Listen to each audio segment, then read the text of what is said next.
ህገወጥ የሰዎች ዝውውር እንደ አፍሪካ በእጅጉ አሳሳቢ የሆነ ጉዳይ ነው። በህገወጥ ተግባር የተለያዩ ዜጎችን ድንበር ለማሻገር በሚደረግ ጥረትም በርካቶች ዋጋ ከፍሏል። በባህር ላይ ሰጥሟል፣ በወንበዴዎች ታግቷል፣ አለፍ ሲልም መንገድ ላይ ቀርቷል። ይህ ድርጊት አሁንም አሳሳቢነቱ እየጨመረ መምጣቱን የፌዴራል የህግ ፍትህና ኢንስቲትዩት ከሰመራ ዩኒቨርሲቲ ጋር ባዘጋጀው መድረክ ላይ ተነስቷል። ስፔሻሊ ወጣቶች እየተሰደዱ ነው ያሉት። ይሄ ስደት በተለያየ ኮሪደር በተለያየ ኤግዚት ፖይንት ይሻገራል ወደ ሀገር። ለምሳሌ ያክል በጎንደር በኩል በመተማ በኩል ይሻገራሉ፣ በሞያሌ በኩል ይሻገራሉ፣ በዚህ ደግሞ በአፋር ኩሉ በጋላፊ በኩል ይሻገራሉ። ስለዚህ በአፋር በኩል የሚሻገሩ ስደተኞች ኦልሞስት ኮኔክትድ ናቸው።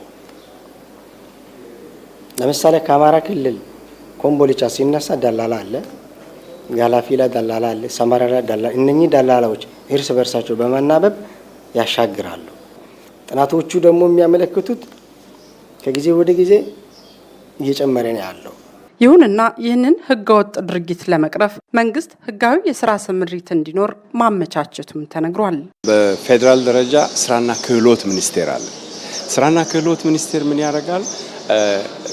ዜጎች በህጋዊ ስርዓት የውጭ ስራ ስምሪት እንዲያገኙ መንገዶችን አመቻችቷል። መመዝገብ ይቻላል፣ ሮስተር ውስጥ መግባት ይቻላል። እንደገና ከኢትዮጵያ ጋር ይሄ ባይላተራል ስምምነት ውል የተፈራረሙ ሀገሮች አሉ።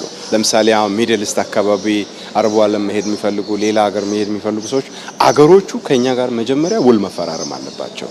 ውል ተፈራርመው እኛ ሀገር ላይዘን ኦፊስ መክፈት አለባቸው። ዜጎች ሲሄዱም ሰልጥነው እዛ የሚሄድበትን አገር ባህል፣ ስራ አይነት ሁሉ አውቀው መሄድ መቻል አለባቸው። ቢሆንም ግን ህገወጥ የሰዎች ዝውውርን ለመግታት ዩኒቨርሲቲዎች በምርምር የታገዘ ተግባራትን ሊያከናውኑ ይገባል ነው የተባለው።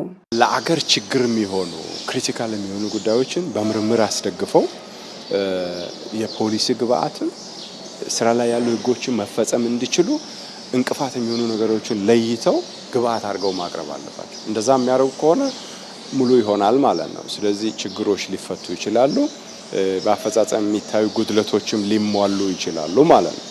ሌላው ዩኒቨርሲቲዎች የሚሰሩት ማህበረሰብ አገልግሎት ነው፣ ኮሚኒቲ ሰርቪስ የሚባል አንዱ ትልቁ ነገር። ኮሚኒቲ ሰርቪስ ሰዎች አቅም ሳይኖራቸው ቀርቶ የህግ ስርዓቱን መጠቀም ሳይችሉ ይቀራሉ። ስለዚህ ለነሱ ነፃ አገልግሎት በህግ ትምህርት ቤቶች ይሰጣል። ይሄ ፍሪ ሌጋል ኤድ የሚባለው ፍሪ ሌጋል ሰርቪስ የሚባለው ያን ይሰጣሉ።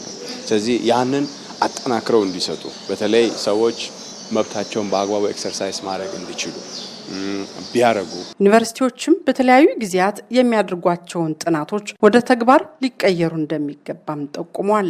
ከዚህ ምርምር በመነሳት ዩኒቨርሲቲዎች አንደኛ ምርምር መስራት እንዳለባቸው ነው የሚሰማኝ። ለምሳሌ የሚሰሩ ምርምሮች ቴብል ላይ የሚቀመጡ ሳይሆን እንደ ፖሊሲ ብሪፍ ተዘጋጅቶ ለመንግስት ማቅረብ ነው።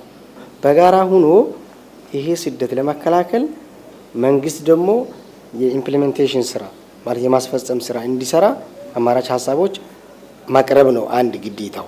በተለይም በምርምር በማድረግ ለምንድነው ሰዎች በህገወጥ መንገድ የሚሰደዱት የሚለው ላይ እና መፍትሄው የሚለው ላይ በምርምር ማህበረሰቡን ሊያግዙ ይችላሉ። ከዛ ውጪ ደግሞ በህገወጥ መንገድ ተሰደው መጥተው እዛ ሀገር ለፍተው ያገኙዋትን እንኳን ጥሪት ደግሞ መጥተው እዚህ እንዳይጠቀሙ የህግ ከለላ የሚያስፈልጋቸው ሰዎች ካሉ ያንን እንደ ማህበረሰብ አገልግሎታቸው በነፃ ህግ ድጋፍ አገልግሎት ሊያግዟቸው ይገባሉ፣ ወይ ደግሞ ህዝቡን ሊያስተምሩ ይችላሉ።